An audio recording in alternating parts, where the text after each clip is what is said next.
Amados, Deus está neste lugar. E onde Deus está, coisas novas, coisas lindas, coisas grandes acontecem. Eu quero repartir com vocês um texto que me é muito caro.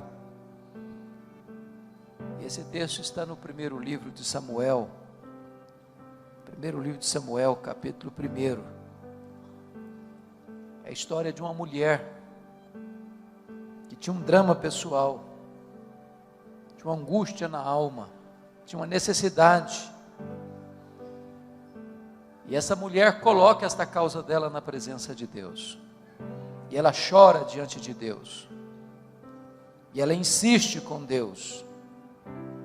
E ela enfrenta tantas adversidades. Mas pela fé ela prevalece. E ela alcança uma grande vitória. Deus se manifesta na vida dela com reflexos para toda a sua nação.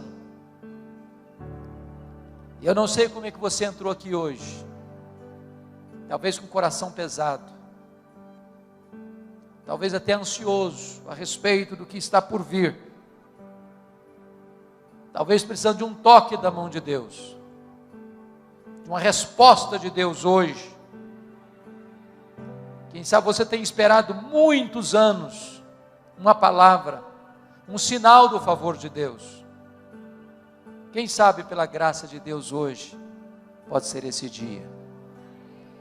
Então eu queria que você abrisse sua Bíblia comigo aí no primeiro livro de Samuel, no capítulo 1, para nós lermos esse texto. E você vai acompanhar essa leitura comigo. Está escrito: houve um homem de Ramataim Zofim, da região montanhosa de Efraim, cujo nome era Eucana, filho de Giroão, filho de Eliú, filho de Tou, filho de Zufi, efraimita. Tinha ele duas mulheres, uma se chamava Ana e a outra Penina. Penina tinha filhos, Ana porém não os tinha. Este homem subia da sua cidade de ano em ano a adorar e a sacrificar ao Senhor dos Exércitos em Siló. Estavam ali os dois filhos de Eli, Rofini e Finéias, como sacerdotes do Senhor.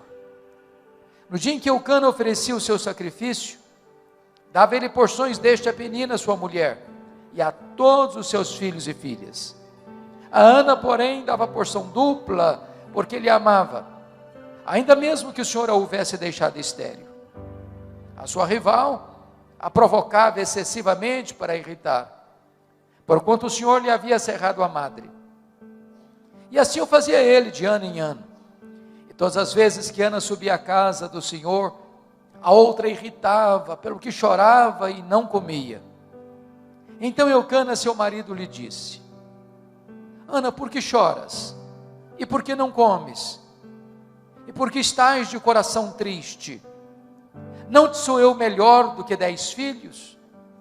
Após terem comido e bebido em Siló, estando Eli o sacerdote assentado numa cadeira, junto a um pilar do templo do Senhor, levantou-se Ana e com amargura de alma orou ao Senhor, e chorou abundantemente, e fez um voto dizendo: Senhor dos exércitos, se benignamente atentares para a aflição da tua serva, e de mim te lembrares, e da tua serva te não esqueceres, e lhe deres um filho varão, ao Senhor o darei por todos os dias da sua vida, e sobre a sua cabeça não passará navalha. Demorando-se ela no orar perante o Senhor, passou Eli a observar-lhe o movimento dos lábios, porquanto Ana só no coração falava. Seus lábios se moviam, porém não se lhe ouvia voz nenhuma. Por isso Eli a teve por embriagada e lhe disse: Até quando estarás tu embriagada? Aparta de ti esse vinho. Porém Ana respondeu: Não, Senhor meu, eu sou mulher atribulada de espírito. Não bebi nem vinho nem bebida forte, porém venho derramando a minha alma perante o Senhor. Não tenhas, pois, a tua serva por filha de Belial, porque pelo excesso da minha ansiedade e da minha aflição é que tenho falado até agora. Então lhe respondeu Eli: Vai-te em paz, e o Deus de Israel te conceda a petição que lhe fizeste. E disse ela: acha tua serva mercê diante de ti. Assim a mulher se foi seu caminho e comeu, e o seu semblante já não era triste. Levantaram-se de madrugada e adoraram perante o Senhor, e voltaram e chegaram à sua casa a Ramá. Eucana coabitou com Ana sua mulher, e lembrando-se dela o Senhor, ela concebeu. E passado o devido tempo teve um filho, a que chamou Samuel, pois dizia, do Senhor o pedi. Verso 26.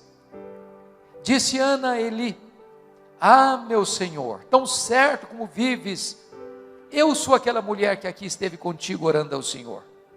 Por este menino morava eu, e o Senhor me concedeu a petição que eu lhe fizera, pelo que também o trago como devolvida ao Senhor por todos os dias que viver, pois do Senhor o pedi, e eles adoraram ali o Senhor. Amém.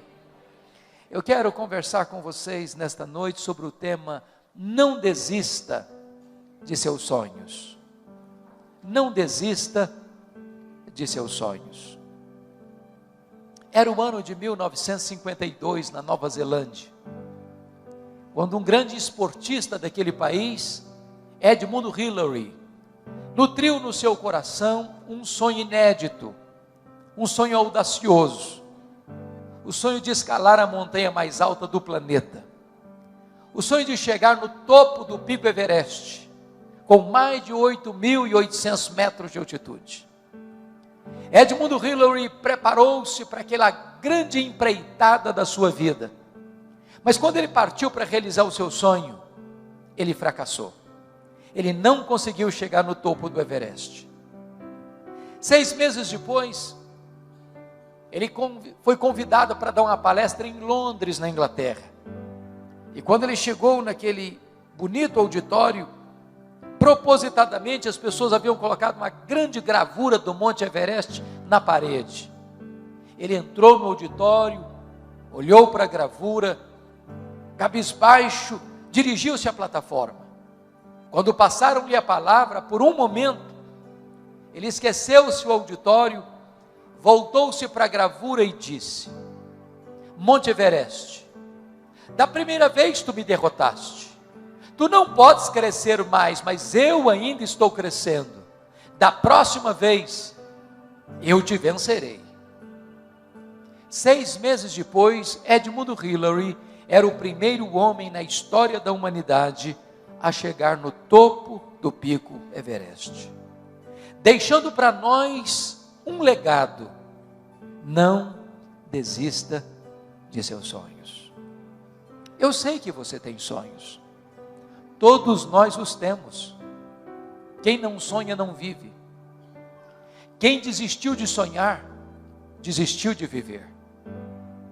Mas é provável que neste auditório haja alguém aqui que já tenha perdido os seus sonhos mais bonitos pelas estradas da vida. É até provável que nesse auditório haja alguém que tenha visto os seus sonhos mais belos se transformando em pesadelos. Quem sabe haja neste auditório aqui alguém que já desistiu de seus sonhos, que já enterrou seus sonhos, que já colocou no túmulo de seus sonhos uma lápide com a seguinte inscrição: aqui jaz os meus sonhos. Pois eu quero encorajar você nesta noite a trazer esses sonhos de volta e a colocá-los na presença de Deus. Porque nós estamos servindo nesta noite não a um ídolo mudo, surdo, impotente. Nós estamos adorando o Deus vivo, aquele que está assentado no trono, aquele que tem as rédeas da história em suas mãos, aquele que faz e ninguém pode impedir a sua mão de fazê-lo.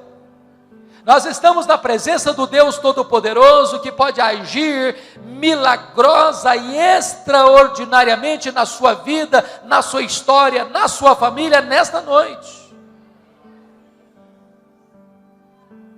O texto que acabamos de ler nos conta a história dessa mulher, nos conta a história de Ana, uma mulher que tinha um sonho bonito, um sonho legítimo, um sonho de ser mãe.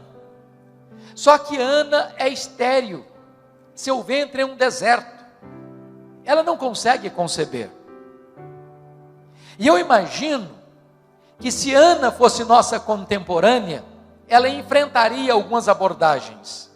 Talvez a primeira delas seria esta: ô Ana, você é uma mulher tão crente, você é tão piedosa, você ora tanto, você vai tanto à igreja, você está doente, minha filha, tem coisa errada na sua vida.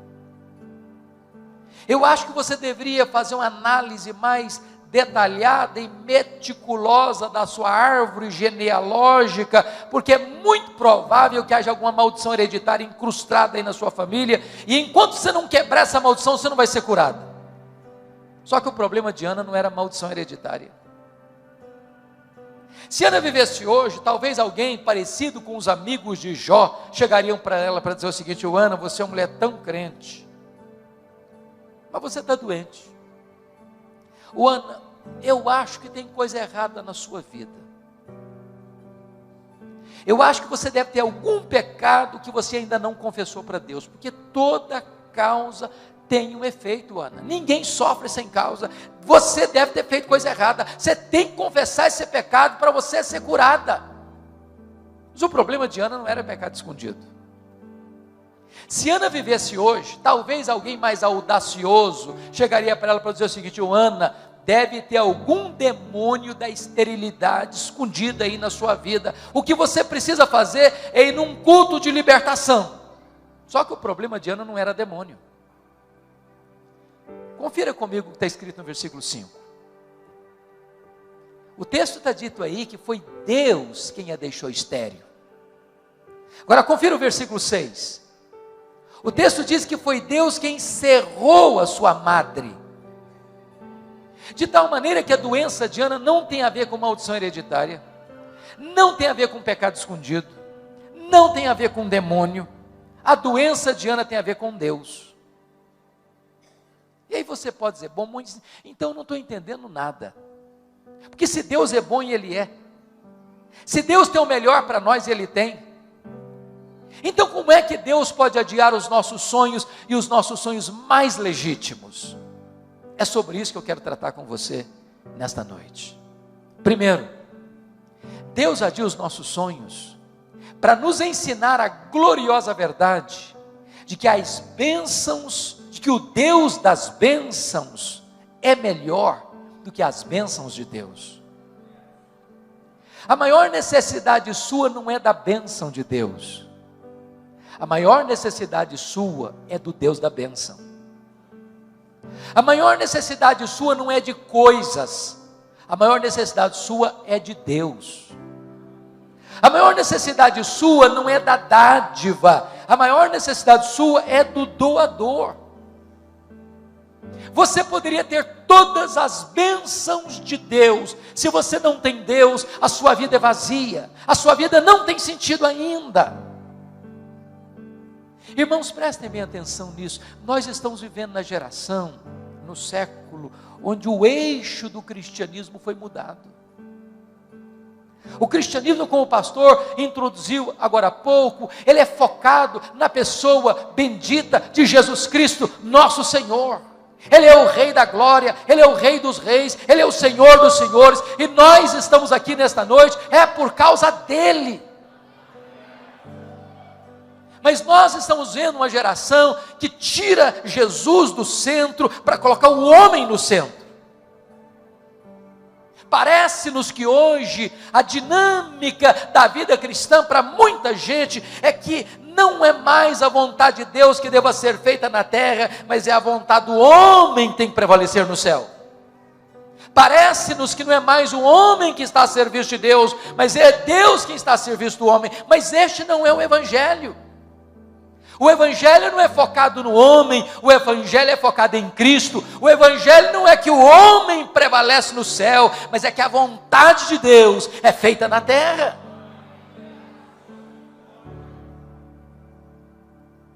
Quando nós começamos a colocar coisas e pessoas no lugar de Deus, Deus adia os nossos sonhos. Para nós entendermos que Ele, Deus, precisa ocupar o primeiro lugar na nossa vida, que Ele, Deus, precisa ser o primeiro na nossa agenda, para nós entendermos que Deus é melhor do que as bênçãos de Deus, que o doador é melhor do que a dádiva.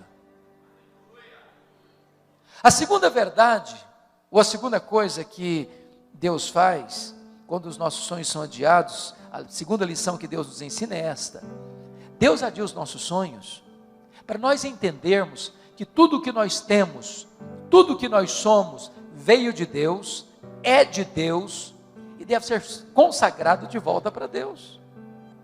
Olha o que Ana disse para Eli: por este menino orava eu, pelo que eu trago como devolvido por todos os dias da sua vida ao Senhor. Se Ana não tivesse entendido isso, Samuel teria sido um ídolo na sua vida. Se Ana não tivesse entendido isso, a vida dela teria gravitado ao redor de Samuel. Porque Ana entendeu que Samuel veio de Deus, que Samuel era de Deus, ela devolve Samuel para Deus. Nós temos que ter muito cuidado, irmãos, porque às vezes nós pedimos uma bênção para Deus, e Deus é o Deus abençoador, Ele dá bênção. E aí, sabe o que acontece às vezes? Quando nós recebemos a bênção, nós substituímos o abençoador pela bênção, o Criador pela criatura. Ficamos tão encantados com a bênção que não temos mais tempo para o abençoador. Eu explico. Você pede para Deus, por exemplo, prosperidade, e Deus dá prosperidade. A bênção de Deus enriquece e com ela não tem desgosto. É Deus quem fortalece as nossas mãos para adquirirmos riqueza. Mas e a pessoa começa a prosperar, e quando ela começa a prosperar, ela não tem tempo para Deus mais, não pode ir numa reunião de oração mais, não frequenta uma vigília de oração mais, não vai para uma reunião de estudo bíblico numa casa mais, porque está tão ocupado cuidando da bênção, que se esqueceu do abençoador, não tem mais tempo para o abençoador, transformou a bênção num ídolo. Deixa eu dizer uma coisa muito importante para você hoje: a vida que você tem é de Deus, a saúde que você tem é de Deus, a família que você tem é de Deus, o cônjuge que você tem é de Deus, os filhos que vocês têm são de Deus, a casa que vocês moram é de Deus, o carro que vocês andam é de Deus, o salário que vocês recebem vem de Deus, tudo é de Deus. Então coloque o melhor daquilo que Deus tem dado para você no altar de Deus, de volta em consagração para Deus. Coloque o seu Samuel no altar de Deus. Terceira coisa, quando Deus adia os nossos sonhos, Ele adia para nos ensinar que os planos de Deus são maiores e são melhores do que os nossos sonhos. Qual era o sonho de Ana? Apenas ser mãe. Qual era o projeto de Deus para Ana? Que ela fosse mãe do maior profeta, do maior sacerdote, do maior juiz de Israel, do homem que haveria de trazer de volta a nação apóstata para a presença de Deus. Às vezes a gente endereça aos céus um pedido, e quer que Deus nos atenda do nosso jeito, no nosso tempo. E aí Deus não atende do nosso jeito e no nosso tempo, e a gente fica ansioso, angustiado, questionando, duvidando. Sabe por que às vezes Deus não nos dá o que nós queremos? É porque Deus olha para nós e diz assim: meu filho, minha filha, você está pedindo pouco demais. Eu tenho coisa melhor para você, eu tenho coisa maior para você. Os meus caminhos são mais altos que os seus caminhos, os meus pensamentos são mais elevados que os seus pensamentos. Eu estou preparando algo melhor para a sua vida. A Bíblia diz que quando Deus parece retardar, Ele não está longe, Ele não está indiferente, Ele não está distante, Ele não está silencioso, Ele não está com os ouvidos fechados, Ele está trabalhando no turno da noite, preparando algo maior e melhor para você, porque não há Deus como o nosso, que trabalha para aqueles que nele esperam.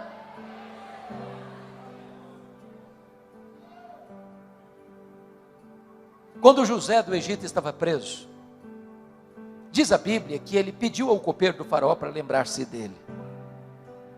E diz a Bíblia que o copeiro do faraó esqueceu-se dele. E ele ficou mais 2 anos mofando na cadeia. E você pode questionar, mas onde está Deus que deixa um filho seu inocente padecer numa prisão imunda? Por que Deus não tirou José da cadeia quando ele queria sair de lá? Se Deus tivesse tirado José da prisão quando ele queria sair da cadeia, o máximo talvez que ele teria sido era um bom lavador de copos no palácio do faraó. Mas naqueles 2 anos, Deus estava construindo a rampa do palácio para que ele saísse da cadeia e fosse governador do Egito.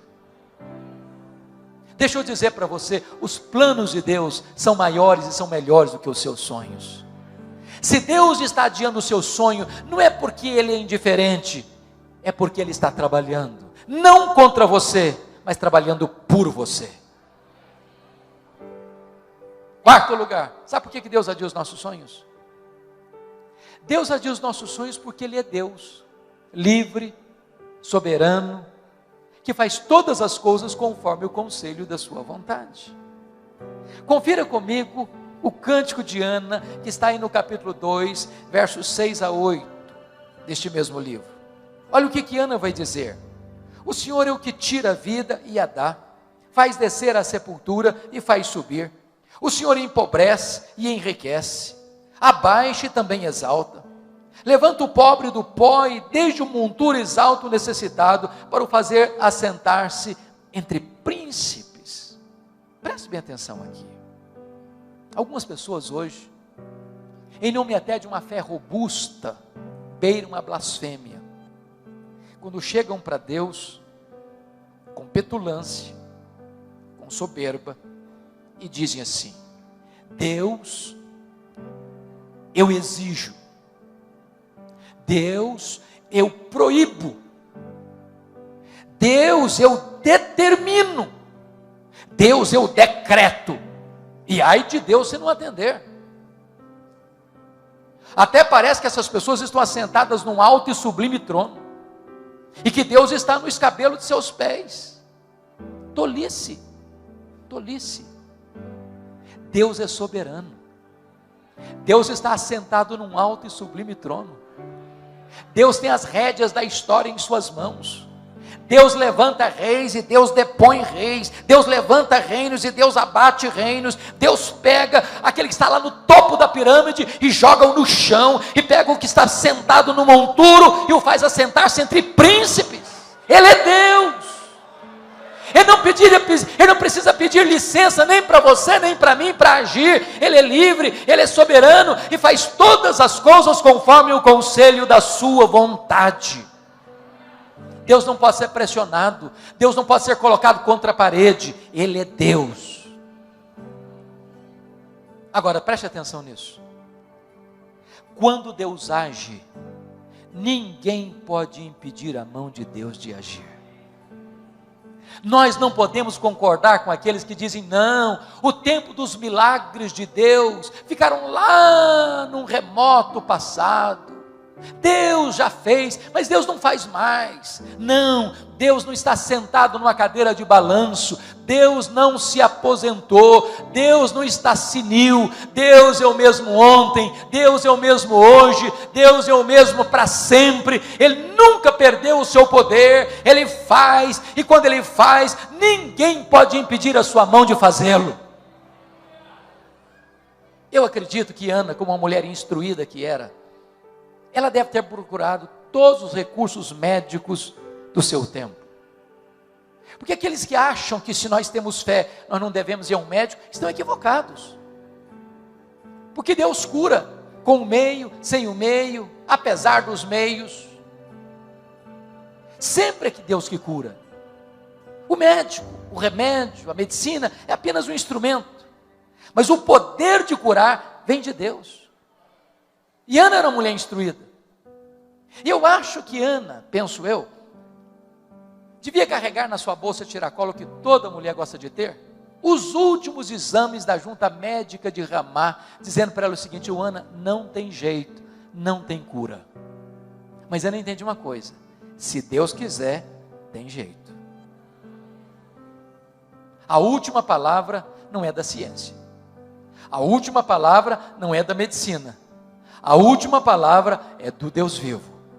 Se Deus quiser, tem jeito. Para Deus não tem causa perdida. Para Deus não tem doença incurável. Para Deus não tem vida irrecuperável. Para Deus não tem casamento sem solução. Para Deus não tem família sem resposta. Não importa a sua causa, por mais perdida que ela esteja, se Deus quiser, tem jeito. Há alguns anos, eu estava em Vitória, a caminho do hospital militar para fazer uma visita, hospital público. E quando eu cheguei na porta do hospital, tinham 3 pessoas. E eram pessoas da minha cidade, cidade do interior do Espírito Santo.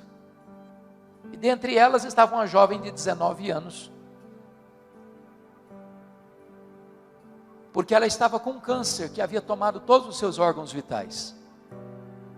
E lá no interior, na sua cidade, não tinha CTI. E os médicos disseram para ela: olha, chegou o nosso limite, não dá mais para continuar o seu tratamento aqui. Então você precisa ir para Vitória, você precisa se internar no CTI, porque nós não temos mais o que fazer aqui. Só que a Sara não tinha plano de saúde e não tinha vaga no CTI. Eu conversei com o diretor e disse: eu não posso receber essa moça aqui hoje.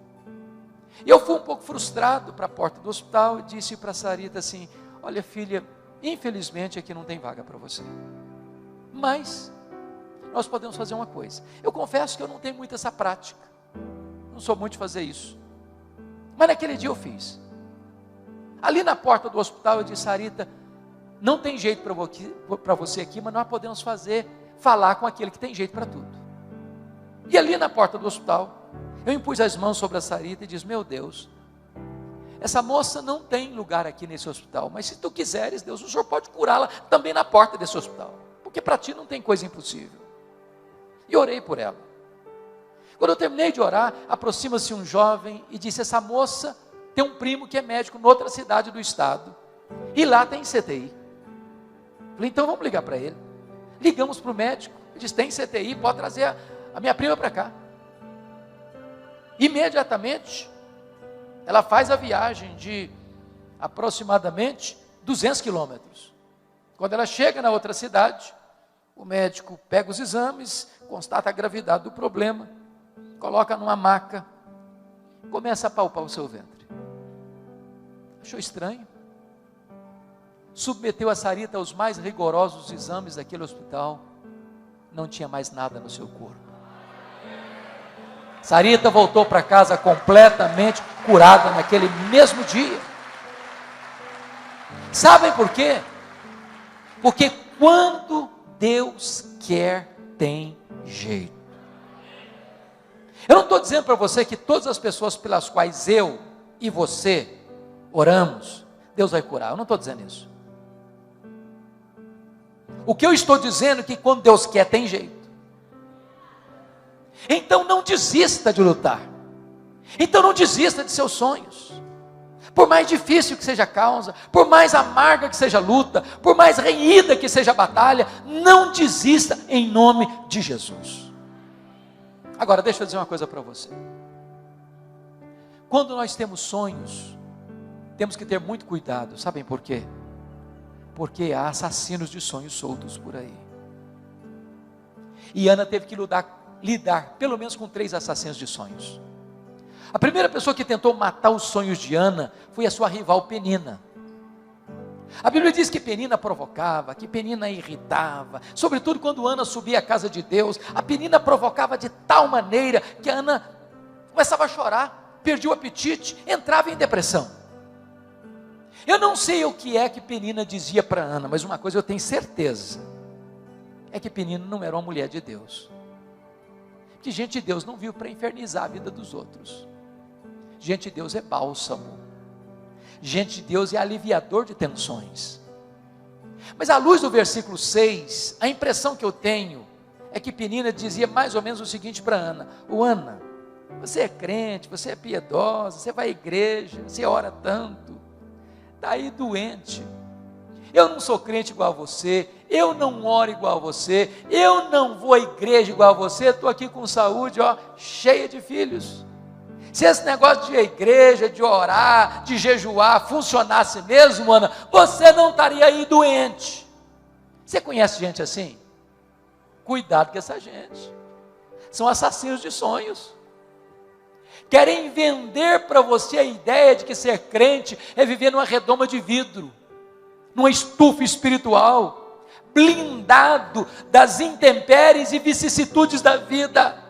Jesus nunca prometeu, nem para você nem para mim, que nós passaríamos incólumes neste mundo, sem aflição. O que Ele prometeu para você e para mim é estar conosco todos os dias, até a consumação dos séculos.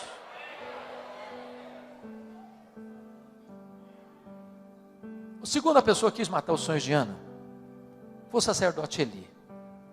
Diz a Bíblia que Ana subia todo ano para Siló. Lá estava Eli, lá estava Rofini, lá estava Finéias, mas não consta a Bíblia que em nenhuma dessas idas, nem Eli, nem Rofini, nem Finéias, olhasse para Ana, orasse com Ana, chorasse com Ana.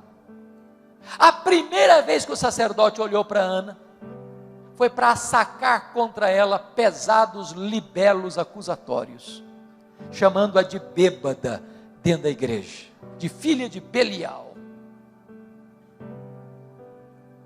Até acho, Bispo Gerson, que se a Ana fosse presbiteriana ou da igreja de Deus, eu acho que ela ia sair da igreja. Acho. Eu acho até que ela faria um pouco mais. Eu acho que ela ia fazer uma campanha para tirar o pastor Eli da igreja. Por muito menos as pessoas fazem isso hoje. Você conhece crente hipersensível?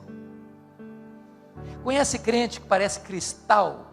Qualquer coisinha se milindra, trinca-se todo, fica magoado. Também não vou mais na igreja, também não piso mais lá. Ana não era uma mulher hipersensível, não. Ana era uma mulher madura espiritualmente. Ela disse para o sacerdote: não, meu senhor, não me trate como uma filha de Belial, eu estou derramando a minha alma perante o meu Deus. Ela não permitiu que o sonho dela fosse roubado dela, nem mesmo dentro da igreja. A terceira pessoa que tentou matar os sonhos de Ana foi o seu marido, o Eucana. Eucana era um maridão, ele era amoroso, ele era solidário, ele era companheiro, ele era provedor, ele dava porções duplas a Ana, ele amava a Ana. Ele só tinha um pequeno problema: ele não acreditava em milagres, isso era demais para a cabeça dele. O Eucana conhecia a Bíblia, ele conhecia a história de como Deus curou a Rebeca, de como Deus curou Sara. Mas você não vê em momento algum Eucana orando com Ana, chorando com Ana, se colocando no lado dela, falando: minha filha, você quer ser mãe, eu sei que você ora, eu sei que você chora, eu sei que essa causa você coloca diante de Deus. Pois é, eu vou estar com você, conta comigo, eu vou orar com você, eu estou junto de você, essa causa sua é a minha causa também. Deus já fez milagre lá atrás, é para fazer hoje também. Conta comigo, Ana, eu estou do seu lado.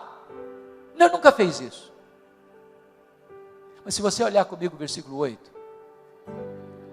parece-nos que ele vai ter uma outra atitude. Eu acho que ele chega um dia que ele tem uma conversa com a mulher dele, aquela conversa que marido e mulher têm com a porta do quarto trancada. Eu vou parafrasear essa conversa. Eu acho que foi mais ou menos o seguinte: Ana, vem cá, filha, preciso bater um papo com você. Ana, você não está percebendo que esse negócio de ser mãe está virando uma obsessão na sua vida, não? Ou minha filha está virando uma doença? Para com isso. Aliás, você está insistindo com Deus numa causa perdida, filho. Você não sabe que a junta médica de Ramá já deu o diagnóstico dizendo que não tem cura? Para que você insiste? Larga a mão desse sonho, Ana. Desiste disso. Para de chorar. Sai dos quartos escuros. Aliás, minha filha, você não está nem curtindo o maridão que você tem. Você não sabe que eu sou melhor que 10 filhos para você? Se fosse hoje, eu diria assim: Ana, pense em mim, liga para mim, chore por mim, não chore por ele, Ana. Assassino de sonhos. Cuidado, porque os assassinos de sonhos podem estar dentro da sua própria casa, muito mais perto de você do que você imagina. Não desista, não desista. Mas eu quero concluir olhando o último ponto. O que fazer quando os nossos sonhos estão sendo adiados? Ana nos ensina 3 coisas. Primeiro, se os seus sonhos estão sendo adiados, continue crendo, continue orando, continue jejuando, continue colocando essa causa diante de Deus. Continue insistindo. Continue perseverando. Irmãos, às vezes nós desistimos cedo demais. Nós caminhamos até a beira da entrada da terra prometida e perecemos no deserto. Pense comigo, quantos casamentos que acabaram, que não poderiam e não deveriam ter acabado. Faltou um pouquinho mais de paciência, um pouquinho mais de amor, um pouquinho mais de perdão, um pouquinho mais de renúncia. Não desista, persevere, chore um pouco mais, ore um pouco mais, lute um pouco mais, jejue um pouco mais. Não desista, não desista. Norman Vincent Peale foi um pastor metodista. E Norman Vincent Peale escreveu o seu primeiro livro, O Poder do Pensamento Positivo. Todo escritor enfrenta esse problema. Nenhuma editora gosta de publicar o primeiro livro de um escritor. E ele então procurou as editoras para publicar o seu livro. Bateu de porta em porta, nenhuma editora se interessou pelo livro. Ele ficou tão frustrado que jogou os rascunhos no lixo e disse assim: no lixo vão ficar os meus sonhos. Dona Ruth, sua mulher, mais crente e mais otimista do que ele, como via de regra as mulheres são, pegou os rascunhos do lixo e disse assim para ele: eu vou lutar pelos seus sonhos. Voltou a bater de porta em porta nas editoras, encontrou uma editora interessada no livro. Resultado, esse livro já vendeu mais de 40 milhões de exemplares, estavam no lixo. Um dos maiores best-sellers da literatura cristã. Não desista, não desista em nome de Jesus. Na saga da política americana, há um homem que me impressiona muito, Franklin Delano Roosevelt. Esse camarada estudou em Harvard, estudou em Columbia, entrou na política, fez uma carreira brilhante. O sonho de Roosevelt era ser presidente dos Estados Unidos da América. Entretanto, com 39 anos de idade, ele sofreu poliomielite e foi para uma cadeira de rodas. Alguém se aproximou dele e disse: Franklin Delano Roosevelt, numa cadeira de rodas, você jamais será presidente dos Estados Unidos da América. Ele respondeu: pois eu nunca desistirei. Foi o único homem até hoje, na história americana, que foi eleito e reeleito presidente dos Estados Unidos da América 4 vezes, consecutivamente. Não desista de seus sonhos. Não desista de seus sonhos. A segunda coisa que Ana nos ensina, quando os nossos sonhos estão sendo adiados, é que você precisa tomar posse das promessas da palavra de Deus. Olha que coisa magnífica. Eli abrir a boca e falar uma tolice para Ana, chamando-a de bêbada. Essa palavra Ana não acolheu no coração. Irmãos, eu sou pastor há 33 anos. Eu já vi muita gente doente emocionalmente, porque um dia escutou uma palavra atravessada do pai, da mãe, do marido, da esposa, do professor, da professora, do patrão, do vizinho, e essa palavra entrou com uma seta envenenada e adoeceu a alma. Se alguém um dia falar uma coisa atravessada para você, por favor, não hospede essa palavra no coração. Você não é o que as pessoas pensam, você não é o que as pessoas falam, você é quem Deus diz que você é. Agora preste atenção, esse mesmo profeta que falaram uma tolice, agora abre a boca, e é um mensageiro de Deus, e é um profeta de Deus, quando ele diz para Ana assim: vai em paz para a tua casa, e o Deus de Israel te conceda a petição que lhe fizeste. Essa palavra é boa, essa palavra é de Deus, essa palavra Ana acolheu no coração, essa palavra trouxe cura e libertação para Ana. Agora nota uma coisa, Ana teve 2 curas. A primeira cura que Ana teve foi a cura emocional. Emocional. Se você perceber no versículo 17, quando ela desceu de Siló, diz a Bíblia que o seu semblante já não era mais triste. A tristeza foi embora, a depressão bateu em retirada, a alegria voltou, o brilho no rosto voltou. Mas diz o texto que ela desceu para Ramá, coabitou com seu marido, Deus se lembrou dela, ela concebeu e deu à luz a um filho, a quem pôs o nome de Samuel. Sabe o que significa isso? Lá em Siló, Deus curou a alma dela. Lá em Ramá, Deus curou o ventre dela. Lá em Siló, Deus restaurou as emoções dela. Lá em Ramá, Deus curou o útero dela. Lá em Siló, ela tomou posse das promessas de Deus. Lá em Ramá, o milagre se historificou na sua vida. O que significa isso para nós? Não escute os arautos do caos. Não escute os arautos do pessimismo. Não escute os embaixadores da incredulidade.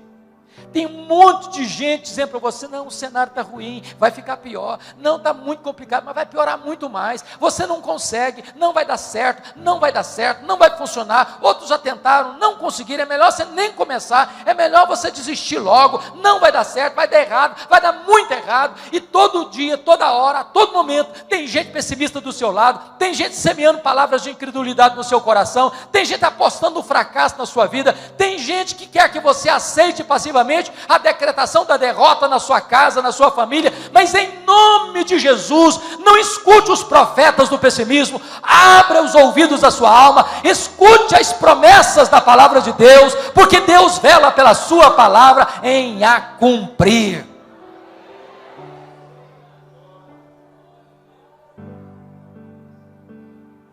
Finalmente, ela nos ensina a última verdade. Se os seus sonhos estão sendo adiados, saia dos quartos escuros. Pare de lamentar. Pare de murmurar. Pare de reclamar. Volte a viver, volte a sonhar, volte a sorrir, volte às trincheiras da luta. Dá-me a impressão que Ana queria ser mãe, mas ela chorava tanto, estava tão deprimida, que ela nem se relacionava mais com o marido. Quando ela volta de Siló, o semblante está mudado, o rostinho alegre, cara bonita, semblante irradiante. O marido se interessa por ela, ela se interessa pelo marido, e diz a Bíblia que ela se relaciona com o marido, e Deus se lembrou dela, e ela concebeu, e ela deu à luz a um filho, a quem pôs o nome de Samuel. Você e eu cremos na mesma verdade: Deus é soberano.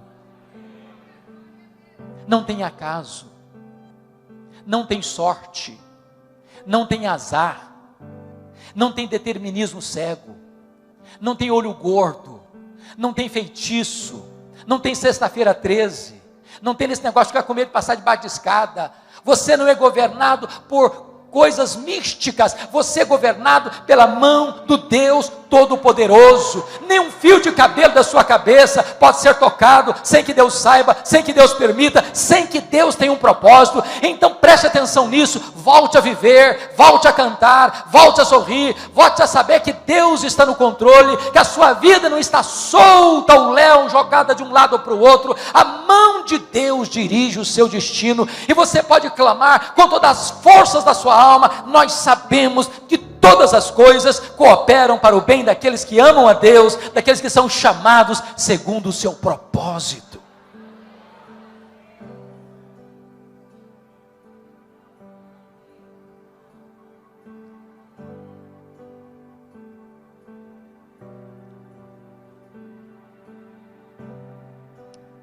Há um autor que eu gosto de ler, e não obstante não ser ainda um cristão, pelo menos que me conste, nem sei se ainda está vivo, Og Mandino. Se você nunca leu O Maior Vendedor do Mundo, vale a pena ler. Mas o que mais me impressionou em Og Mandino é que aos 35 anos de idade ele estava bêbado, falido, caído numa sarjeta, pensando em suicídio. 10 anos depois, Og Mandino estava no topo da fama mundial, escrevendo livros lidos e traduzidos no mundo inteiro, encorajando as pessoas a viverem com otimismo. E eu fico pensando no meu coração, se um cara que nem cristão é, consegue viver com otimismo, e você, e eu, que podemos dizer, este é o dia que o Senhor fez, alegremo-nos e regozijemo-nos nele. Aliás, você deveria todo dia, ao acordar, abrir a janela do seu quarto e dizer: Deus, pode ser hoje, Senhor, pode ser hoje. Você começou o seu dia animado, uma aventura nova, uma caminhada nova, com vitórias novas, com coisas magníficas todo dia, todo momento. Og Mandino, no seu livro autobiográfico, tem um conselho muito simples, até muito prático, para você começar o seu dia animado. E o conselho dele é o seguinte: bem de manhã, antes do café da manhã, faça o seguinte: pegue o melhor jornal da sua cidade. Aqui em Brasília é o Correio? Ou tem outro melhor? É o Correio Brasiliense. É o mais lido? Talvez. Pega o Correio Brasiliense então, vá lá. Bem de manhã, antes do café, abra o jornal. Só um detalhe: não comece a ler as notícias políticas não, você vai ficar deprimido, você vai perder o apetite, vai ficar revoltado, vai amargurar o coração. Então pula essa página, tá bom? Pula. Segundo lugar, você não vai querer também começar o seu dia lendo as páginas econômicas, não é verdade? Você não é tão valente a esse ponto. A inflação está voltando, tem empresa quebrando, tem gente desempregada, a perspectiva para o ano que vem é complicada, você vai ficar depressivo, então pula essa página da economia também, tá bom? Rápido. Bom, você não vai querer também começar o seu dia lendo as páginas policiais, você vai ficar com medo de sair de casa, então é melhor você não ler, pula essa página também. É claro que você não vai querer começar o seu dia lendo as páginas esportivas, porque de repente você é torcedor do Vasco da Gama, e tem certeza que vai cair, e você está depressivo com isso, então pula também essa página. Você quer começar o seu dia animado, diz ele? Faz o seguinte então, leia a página do obituário, a lista das pessoas que morreram. Só um detalhe, você tem que ler tudo. Os nomes grandes, os nomes pequenos, lê tudo. Quando você terminar essa leitura, você vai descobrir algo fantástico. Você vai descobrir que o seu nome não está nessa lista. Você vai descobrir que as pessoas que estão nessa lista dariam tudo para estar no seu lugar, mas elas estão mortas. Você vai descobrir que você está vivo, e se você está vivo, um milagre de Deus pode acontecer na sua vida hoje. Não desista de seus sonhos.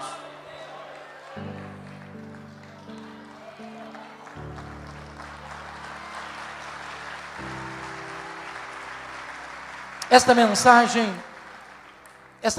tem um significado muito especial para mim. Isso porque eu sou fruto de um sonho. Meus pais, nos idos de 1958, moravam numa região muito pobre do estado do Espírito Santo. Naquela época não tinha estrada, não tinha carro, não tinha recursos médicos. Quando uma pessoa ficava doente, ela tinha que ser levada 40 quilômetros no meio de uma trilha, numa padiola. Padiola é um lençol amarrado num varal e duas pessoas carregando. A minha mãe estava grávida do seu último filho, estado adiantado de gravidez, quando ela caiu gravemente enferma. Meu pai sabia que ela não suportaria uma viagem de 40 quilômetros de padiola. Então ele mandou chamar um médico, ele veio, a examinou e disse para o meu pai: essa mulher não vai sobreviver, ela está muito fraca, ela está muito doente, e a criança que está no ventre dela está em agonia de morte. E meu pai disse: o senhor tem que me ajudar. E ele disse: a única chance da sua mulher sobreviver é sacrificar a criança. Se não tirar a criança, a mãe morre junto com a criança. E naquele momento, a minha mãe tomou outra decisão. Eu não abro mão desse filho, eu não desisto desse filho, eu estou pronto a morrer com ele, a morrer por ele, mas eu não desisto dele. E ela fez um voto para Deus, e disse: meu Deus, Se tu poupares este filho, eu vou consagrá-lo para ti, para que ele seja um pastor, para que ele seja um pregador do Evangelho. Deus ouviu a oração da minha mãe e eu nasci.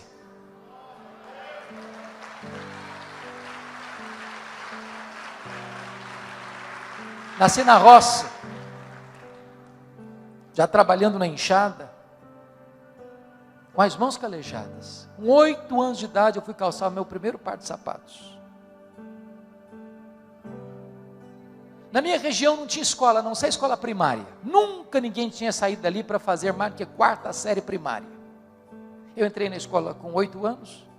Com 12 anos eu botei 4 listinhas brancas, uma gravatinha azul. Era tudo que se fazia naquele lugar. De uma maneira muito curiosa, eu tinha sede de estudar, uma vontade de estudar. Na minha casa não tinha livros, só tinha um dicionário velho, rasgado. Com 10 anos eu comecei a decorar aquele dicionário. Com 12 anos eu terminei o primário. Mas com 12 anos eu não sabia o que era luz elétrica. Com 12 anos eu não sabia o que era uma cidade. Com 12 anos eu não sabia o que era uma televisão. Com 12 anos a minha professora que me alfabetizou disse assim para mim: eu sei o seu sonho de estudar. Eu estou mudando para Vitória, você quer ir comigo? E eu disse para ela: se os meus pais deixarem, eu vou. Eu nunca tinha dormido uma noite fora de casa. Com 12 anos, eu subi na carroceria de um caminhão e fui parar no pior bairro da Grande Vitória, dentro de um mangue, do lado de um prostíbulo, um barraco de tábuas com 4 cômodos, com 10 pessoas. Foram tempos dificílimos na minha vida. Irmãos queridos, muitas vezes, eu namorei um pão na vitrine de um botequim. Meu estômago doía de fome. As lágrimas rolavam pelo meu rosto. Eu não tinha dinheiro para comprar um pão para comer. Muitas vezes eu acordava de noite com fome. Não tinha açúcar para comer. Não tinha farinha para comer. E eu dormia soluçando de fome. Eu tinha um sonho. E eu queria lutar por ele. A minha mãe sabe o que foi, nunca me contou o projeto dela com Deus. Ela entendia que Deus haveria de me chamar, em vez de eu ser sugestionado a ir para o seminário.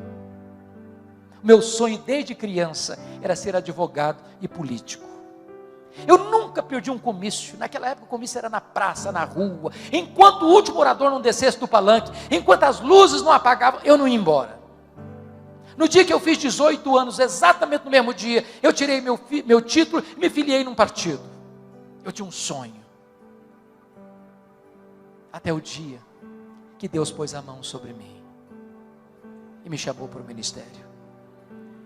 Eu estava conversando com o presbítero José Scherrer, dizendo para ele que se, a hora que eu terminasse o meu curso de advocacia, que eu fizesse a minha carreira, que eu entraria num seminário para me preparar para servir a Deus melhor.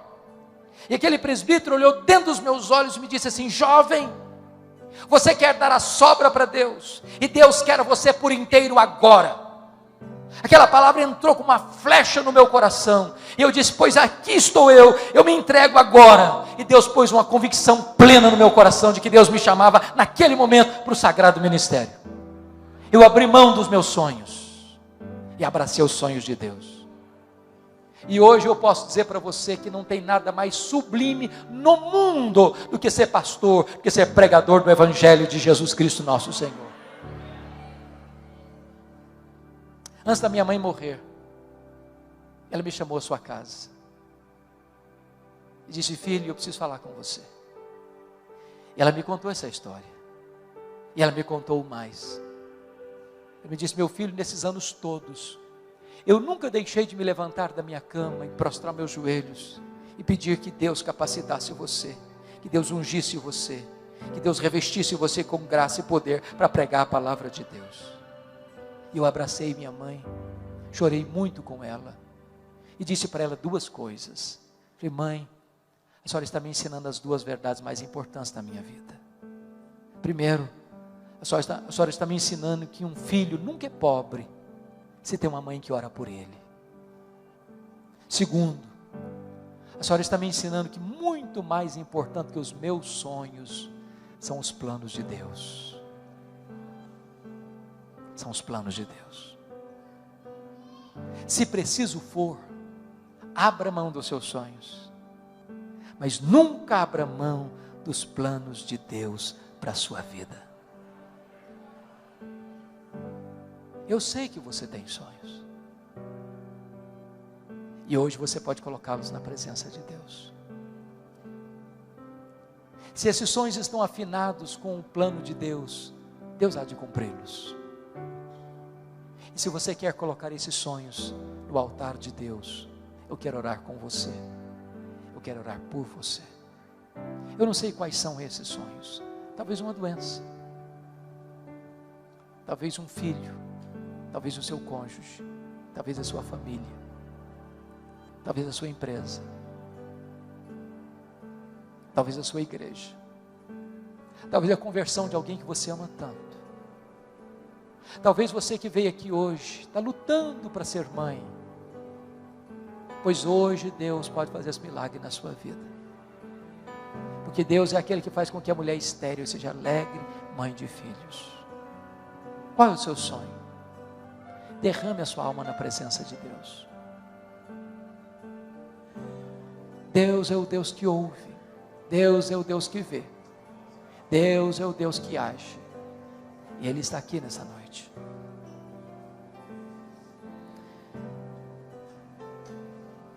Deus, Tu és magnífico, revestido de glória e de majestade.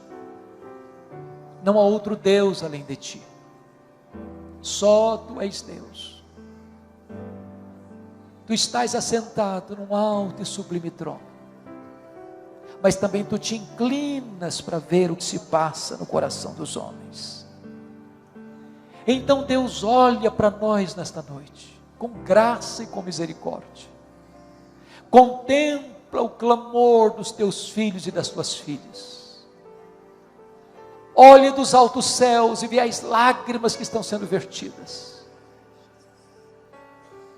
Ó Deus, Tu és poderoso para sondar o nosso coração, para escutar os gemidos da nossa alma. Não permita que o Teu povo volte para casa de mãos vazias. Que o Teu povo, Deus, possa voltar para casa com um brilho no rosto e com a promessa da vitória nas mãos. Que o Teu povo se aproprie da Tua palavra nesta noite e que os milagres da Tua providência se historifiquem na vida do Teu povo. Exalta o Teu santo servo Jesus nesta noite, neste lugar, e glorifica o Teu próprio nome na vida da Tua igreja. Aqueles que estão enfermos, Deus, Tu és poderoso para curar. Aquelas mulheres que têm lutado para ser mãe, que nesta noite Tu ordenes a Tua bênção, que Tu abras a sua madre, para que daqui a um ano, estas mulheres compareçam aqui na Tua casa, com seu filho, a sua filha, nos seus braços, dando glória ao Teu nome por esta vitória. Se alguém aqui, Senhor, com o casamento abalado, restaura esse casamento. Se algum filho aqui, Senhor, que está vivendo um relacionamento estremecido com seus pais, converta o coração dos filhos aos pais, converta o coração dos pais aos filhos. Se alguém aqui, Senhor, desviado da Tua palavra, desviado do Evangelho, longe do Teu aprisco, traz de volta esta ovelha desgarrada, para que ela possa Te servir com alegria na Tua igreja. Se alguém aqui, Senhor, com o coração frio, ó Deus, vivendo um cristianismo apenas de rótulo, vivendo a vida cristã apagada, morna, apática, aquece esse coração, inflama esta alma, derrama sobre nós o poder do Teu Espírito. Ah, Senhor Deus, contempla o Teu povo, visita o Teu povo, fortalece o Teu povo, alegra o Teu povo, reaviva o Teu povo, exalta o Teu nome na vida do Teu povo, em nome de Jesus.